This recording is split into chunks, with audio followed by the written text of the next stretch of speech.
اور ادھر یہ لوگ کہتے ہیں جی ہم اپنے مریدوں کو بھی ساتھ لے کے جائیں گے جنت میں، اس وقت تک جنت میں داخل ہی نہیں ہوں گے۔ اللہ سے ڈر جاؤ، یہ تکبرانہ جملے کہ اولیاء کی گردن پہ میرا پاؤں ہے۔ اچھا پھر یہ بھی یہ پورا قصیدہ ان کی طرف قصیدہ غوثیہ منسوب کیا ہوا ہے، اور وہ پیر میر علی شاہ صاحب کے دربار کے اوپر نا جمعے کے دن مصطفیٰ جان رحمت پہ لاکھوں سلام تو کبھی کبھار ہی پڑھا جاتا ہے، قصیدہ غوثیہ بہرحال وہاں پہ پڑھا جاتا ہے۔ یہ قیامت تک سورج جو طلوع ہوگا وہ مجھے میری اجازت سے طلوع ہوگا، مجھے بتائے گا کہ کیا کچھ ہونا ہے، پتہ نہیں کیا کچھ کہانیاں لکھی ہیں نے، مطلب وہ جو کوئی صحابی بھی نہیں سوچ سکتا اپنے بارے میں۔ تو یہ ساری کی ساری باتیں کرنے کے بعد پھر میں بولوں کہ نہ بولوں کہ میرے نبی سا ہے ہی کوئی نہیں، بابے تھے شے ہی کوئی نہیں، کیونکہ یہ جتنے میں نے 7-8 واقعات آپ کو بابوں کے بتائے ہیں نا، اس کے مقابلے میں قرآن و سنت کی تعلیمات بتائی ہیں، تو اب میں حق بجانے میں ہوں یہ کہنے میں کہ نبی کے جیسا ہے ہی کوئی نہیں، بابے تھے شے ہی کوئی نہیں۔ جو چیزیں نبی الاسلام ان کے صحابہ کے لیے نہیں ہیں، تم نے بابوں کے لیے کلیم کی ہیں، تو ہم کہہ رہے ہیں نا یہ ہم بابوں کو توہین کے طور پہ نہیں کہہ رہے۔ اور ویسے بھی تم نے ہمیں خود یہ کہانی پڑھائی ہوئی تھی کہ جی کوئی بڑے سے بڑا غوث کتب ابدال ہو، وہ کسی صحابی کے گھوڑے کے قدموں کی خاک جو گھوڑے کے نتنوں میں بیٹھے، یہ جو ایک کہانی پوری انہوں نے بنائی ہوئی ہے، کولوی بنائی ہوئی ہے، چلیں یہ تو مانتے ہیں اس کہانی کو، اس کے برابر نہیں ہو سکتا۔ تم تو کہتے ہو کہ غوث کتب ابدال یعنی تمہارے بابے صحابہ کرام کے گھوڑے کے قدموں کی خاک کے برابر بھی نہیں ہے، جانوروں سے بدتر سمجھتے ہو غوث کتب ابدال کو، تم ظاہر ہے جانوروں سے بدتر سمجھ رہے ہیں، ہم تو اس بات کو نہیں مانتے، کوئی بھی جانور کسی مسلمان سے افضل نہیں ہو سکتا۔ بہرحال تم کہتے ہو کہ وہ ان گھوڑوں کے قدموں کی خاک جو ہے نا وہ افضل ہے تمہارے غوث کتب ابدال سے، تو میں تو چھوٹی بات کر رہا ہوں، بابے تشائی کوئی نہیں۔ مجھے تو کہنا چاہیے کہ ابو بکر عمر عثمان و علی جیسا ہے ہی کوئی نہیں، تیرے بابے تشائی کوئی نہیں، تیرے بابے تھے ابو بکر عمر عثمان و علی کے گھوڑے کی خاک کے مقابلے میں بھی شاہی کوئی نہیں۔ مجھے تو یہ بولنا چاہیے، تو بڑا ہلکا جملہ بول رہا ہوں، رجوع کرا پھر میں دیتے بھی جی بابے تو شاہی کوئی نہیں، بابے تو شاہی کوئی نہیں، جی آئے دن انجینئر صاحب نعرہ لگاتے ہیں، تم نے یہ نعرہ لگایا ہوا ہے نا کہ کوئی غوث کتب ابدال جو ہے وہ کسی صحابی کے گھوڑے کے قدموں کی خاک کو نہیں پہنچ سکتا، خود سے ایک جعلی کہانی۔ ہاں یہ ضرور ہے حدیث ابو داؤد کے اندر، جب مولا علی علیہ السلام کے اوپر سب و شتم کروا رہے تھے بنو امیہ کے لوگ کر رہے تھے، حضرت مغیرہ ابن شعبہ کی موجودگی میں، وہ گورنر کوفہ تھے، وہ اپنے سامنے کروا رہے تھے، مسند احمد میں بھی موجود ہے، جدھر پھر ان کو بڑا غصہ آیا حضرت سعید ابن زید کو جو عشرہ مبشرہ میں سے تھے اور حضرت عمر کے وہ بہنوئی تھے، انہوں نے کہا اوے مغیرہ، اوے مغیرہ، اور ایک روایت میں آتا ہے اس ظالم کو دیکھو اپنے سامنے ایک جنتی کے اوپر لعنت کروا رہا ہے۔ تو انہوں نے کہا کہ نبی کے صحابی کے سامنے یہ ہو رہا ہے کہ ایک جنتی شخص کے اوپر لعنت کروائی جا رہی ہے، میں نے خود رسول اللہ سے سنا تھا ابو بکر جنت میں، عمر جنت میں، عثمان جنت میں، علی جنت میں، طلحہ جنت میں، عشرہ مبشرہ والی انہوں نے حدیث سنائی، اور انہوں نے کہا کہ یاد رکھنا تم بعد کے لوگ جتنے ہو نا، تمہیں عمر نو بھی مل جائے نا، تو جو نبی کا صحابی نبی صلی اللہ علیہ وآلہ وسلم کے ساتھ جہاد میں شریک رہا اور اس کے چہرے کے اوپر گرد آ گئی، مٹی، اس جہاد کی وجہ سے، تو کوئی شخص جو ہے عمر نو بھی اسے مل جائے نا، وہ پوری زندگی نیک اعمال کرتا رہے نا، وہ صحابی کے برابر نہیں ہو سکتا۔ حدیث میں یہ تھا کہ جس صحابی کے جسم پہ گرد آ جائے جہاد کرنے کی وجہ سے، اس صحابی کے برابر، عمر نوح کے برابر بھی کسی کو عمر مل جائے، وہ نیک اعمال کرتا رہے، نہیں پہنچ سکتا۔ انہوں نے کہانی بنا دی کہ جی گھوڑے کے قدموں کی خاک کے برابر بھی نہیں، جو صحیح بات ہے وہ میں نے آپ کو بتائی ہے کیا موجود ہے۔ تو جب تم کہو کہ کوئی بڑے سے بڑا غوث کتب ابدال کسی صحابی کے گھوڑے کے قدموں کی خاک کے برابر نہیں، تو تم خود ہی کہہ رہے ہو نا بابے شاہی کوئی نہیں۔ ہم تو پھر بھی بہت بڑی بات کر رہے ہیں کہ نبی کے جیسا ہے ہی کوئی نہیں، بابے تھے شاہی کوئی نہیں۔ تم نے تو یہ پڑھایا ہوا ہے کہ صحابی کے گھوڑے کی خاک جیسا ہے ہی کوئی نہیں، بابے تھے شاہی کوئی نہیں، تو میرا نعرہ تم سے بہتر ہے اللہ کے فضل سے، لیکن توجہ نہیں تھی۔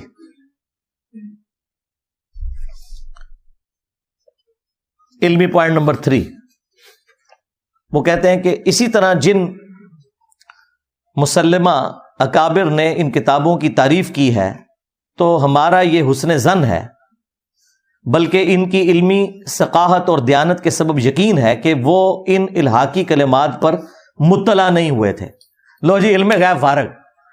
وہ کہتے ہیں ہمارے بزرگوں نے اگر کسی گستاخانہ کتاب کی تعریف کر دی ہے تو اس کا یہ مطلب تو نہیں ہے کہ وہ انہیں مکمل طور پہ پتا تھا کہ اس میں کیا لکھا ہوا ہے۔ آگے وہ مزید اس کی تشریح کر رہے ہیں، بعض اوقات جستہ اور سرسری طور پر کسی کتاب کو دیکھ کر حسن ظن کی بنیاد پر اس کی تحسین کر دی جاتی ہے۔ ہمیشہ ہر ایک کے لیے ہر کتاب کو لفظ بہ لفظ بغور پڑھنا دشوار ہوتا ہے، پس ہمیں مکمل یقین ہے کہ اگر یہ کلمات ان کی نظر سے گزرتے تو وہ بھی ان کا رد فرماتے اور انہیں الحاقی قرار دیتے۔ تو یہ بابے تو خود فارغ کر دیے۔ انہوں نے کہا کہ ہمارے بزرگ بس سرسری دیکھتے تھے، تو یار تمہارے بزرگ تو پوری کائنات کو اس طرح دیکھ رہے ہیں جیسے رائی کا دانا ہتھیلی کے اوپر۔ ہاں، کتاب ہاتھ میں پکڑ کے بھی نظر نہیں آئی، تو یہ تو میرا عقیدہ تم نے مان لیا کہ کوئی باب علم غیب نہیں جانتے۔ اور یہ جو تمہارا دعویٰ ہے کہ جی میں پوری، بلکہ یہ اس عبد القادر جیلانی کی طرف انہوں نے منسوب کیا، وہ کہتے ہیں کہ میں اللہ تعالیٰ کے ملک کو اس طرح دیکھ رہا ہوں، پوری کائنات کو جس طرح ہتھیلی پہ دانا۔ تو یہ تو دیکھ لیں، یہ کہتے ہیں کہ جی وہ بس انہوں نے بس سرسری طور پہ دیکھا، انہیں نہیں پتا چلا۔ یہی بھی ہم بھی یہی کہہ رہے ہیں، شکر ہے کہ آپ نے مان لیا کہ آپ کے بزرگوں کو علم غیب کوئی نہیں تھا، انہیں نہیں پتا چلتا تھا، جب دل کیا کسی کتاب کی تعریف کر دی۔ پھر لکھتے ہیں کہ ان کے بارے میں یہ بدگمانی کرنا کہ انہوں نے اس طرح کی کفریہ عبارت کی تحسین کی ہوگی، شیطان کا دھوکہ، حرام اور بدگمانی ہے، جو اس طرح کی عبارتوں کی بنیاد پر شرانگیزی کرتے ہوئے مسلمانوں پر کفریہ فتویٰ لگا کر سوشل میڈیا پر رونق لگا رہا ہے، یعنی کہ ناچیز۔ وہ اسلام کی خدمت نہیں بلکہ دشمن دین کا کردار ادا کر رہے ہیں۔ واہ واہ، تمہارے بابے یہ کتابیں پرنٹ کرتے رہے، ان کتابوں کی تعریف کرتے رہے، اور بابا خادم رضوی صاحب لاہور میں بیٹھ کے کشر مجوب یوں لہراتے تھے کہ جدہ کوئی مرشد نہیں ہے کتاب پڑھ لے۔ ہاں جی، خواجہ نظام الدین اولیاء فرماندے نے جاؤ اپنے بابے آگے جا کے پروٹیسٹ کرو، انہوں نے مزارات ہوتے پروٹیسٹ کرو کہ تم لوگوں کو غلط باتیں کیوں بتاتے رہے۔ تو جو بندہ غلطی ہائی لائٹ کر رہا ہے اسے مجرم کہہ رہے ہیں کہ یہ رونق لگا رہا ہے۔ رونق ختم کرو نا، اعلان برات کرو ان سے، دھرنے دو ان سارے پرنٹنگ پریس کے باہر۔ اسلام آباد تو پہنچ جاتے ہو، لاہور سے ہی نکلتے ہو نا، لاہور جا کے دو نا دھرنا، ضیاء القرآن پبلیکیشن کے باہر، شبیر بردرز کے باہر۔ جی ہاں، دے ہی نہیں سکتے، ان کے ٹکڑوں پہ پل رہے ہیں، وہ چندے کھلاتے ہیں مولویوں کو، کسی کی جرت نہیں وہاں بیٹھ جائے۔ ویسے بڑا گلا کرتے ہیں جی، یہ دیکھیں جی وہ مزارات کے اوپر چند جو ہے وہ بے علم اور جاہل قسم کے لوگ حرکتیں کرتے ہیں، ہمارا مسلک بدنام ہوتا ہے۔ ان کو کبھی روکا ہے تم نے جا کے؟ یہاں تو پوری پوری فوجیں لے کے اکیڈمی کے باہر آ جاتے ہو، جاؤ نا اپنے مزاروں میں یہ فوجیں لے کے جاؤ نا،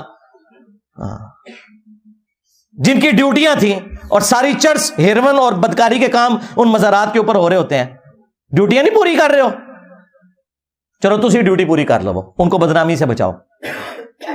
تو بزرگوں کا علم غیب تو ہو گیا فارغ، صرف بزرگوں کا علم غیب فارغ نہیں ہوا، ایک اور خطرناک رزلٹ جو اس سے نکلتا ہے، کیونکہ میں نے ان کے موجودہ بزرگوں سے ثابت کیا ہے، چشتی رسول اللہ، ان کے دو اعلیٰ حضرت ہیں۔